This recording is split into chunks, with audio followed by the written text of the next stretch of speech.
তো প্রিয় গাইস, সবাই কেমন আছেন? আটাপাড়া রেলগেট বাজারে ঈদগার মাঠের সাইডে আমার জনি ভাই সর্বপ্রথম ধানের বোঝা নিয়ে এসেছে ধান ভাঙার জন্য এই পূর্ব সাইডের এই মাঠে।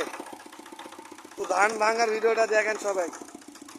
এই জনি ভাই, নতুন নিয়ে আসলি কেবল? ঠিক আছে, ভাঙে খেলো মেশিন ভাঙো কি? খেলো মেশিন, খেলো মেশিন। কটকানি রে, কটকানি 5 বিঘা।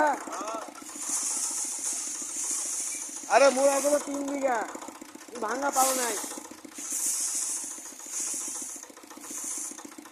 তো ঠিক আছে ভাই, ভিডিওটা যাদেরকে ভালো লাগে একটা করে লাইক শেয়ার কমেন্ট করে দিবেন। গ্রামের ভিডিও, গ্রামের দৃশ্যগুলো তুলে ধরার চেষ্টা করি সকলের জন্য। ধন্যবাদ। আটাপাড়া রেলগেট বাজারে ঈদগার মাঠের কাছ থেকে সকলকে অভিনন্দন ও ভালোবাসা। আসসালামু আলাইকুম।